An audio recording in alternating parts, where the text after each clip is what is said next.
అందరికీ నమస్తే. అందరూ ఎలా ఉన్నారు? నేనైతే చాలా బాగున్నాను. ఈ మధ్య బాయిల్డ్ ఎగ్ ఆమ్లెట్ వైరల్ అయింది కదా! నేను కూడా ట్రై చేశాను. టేస్ట్ ఎలా ఉంటదో చూద్దామని. చాలా బాగుంది టేస్ట్. మనం ఎప్పుడు వేసుకునే ఆమ్లెట్ కంటే ఈ ఆమ్లెట్ కొంచెం డిఫరెంట్‌గా ఉంది. టేస్ట్ కూడా చాలా చాలా బాగుంది. ఈ బాయిల్డ్ ఎగ్ ఆమ్లెట్ వేయడానికి ఇలాగ రౌండ్‌గా ఉండేది మనం పోపు పెట్టుకుంటాం కదా! అలాంటి గిన్నె ఉంటే బాగా వస్తుంది. ఇందులో కొద్దిగానే ఆయిల్ వేసుకొని బాయిల్డ్ ఎగ్ వేసుకోవాలి. ఆ తర్వాత ఒక ఎగ్ బాగా గిల్ల కొట్టుకోవాలండి. అంటే అందులో ఎలాంటి ఉప్పు గాని ఏం అవసరం లేదు. ఇది కూడా ఇందులో వేసేసి వీటిపైన కొంచెం ఉప్పు, కొంచెం పసుపు, కొంచెం కారం వేయాలి. అలాగే కొద్దిగా మిర్చీలు, అలాగే టమాటాలు, ఉల్లిపాయలు, కొంచెం కొత్తిమీర, అలాగే లాస్ట్‌లో మిరియాల పొడి వేసుకోవాలి. మిరియాల పొడి అయితే అస్సలు మిస్ అవ్వకండి. చాలా బాగుంటుంది మిరియాల పొడి వేస్తే. లైట్‌గానే వేసుకోండి. అన్నీ ఎక్కువ ఎక్కువ వేయొద్దు. మళ్ళీ మనము రివర్స్ తీసిన తర్వాత మళ్ళీ సేమ్ ఇవన్నీ కూడా వేసుకోవాలి కాబట్టి మనం ఒకవైపే ఎక్కువ వేసామంటే ఎక్కువగా స్పైసీ అయిపోయి ఉప్పు కసం అయిపోతుంది. ఇప్పుడు ఈ ఆమ్లెట్‌ని మనం ఇలా వేసాం కదా! విరగకుండా రావాలండి. కొద్దిసేపు అయితే అలాగే ఉండనివ్వాలి. మనం లైట్‌గా ఇట్లా కదిలించాలి.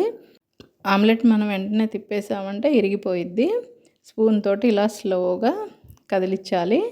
అప్పుడు మనకి ఆమ్లెట్ అనేది కొంచెం ఇట్లా రౌండ్‌గా తిరిగిద్ది కదా! అప్పుడు ఇంకా కరెక్ట్‌గా మనకు కింద వైపు కూడా బాగా బాయిల్ అయినట్టు.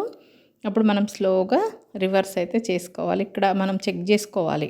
ఇలా చెక్ చేసినప్పుడు మనకెక్కడ కూడా పచ్చిగా లేదు. కరెక్ట్‌గా బాయిల్ అయింది కాబట్టి ఇప్పుడు మనం ఆమ్లెట్‌ని అయితే స్లోగా తిరగేసుకుందాం. అస్సలు ఇరగదు.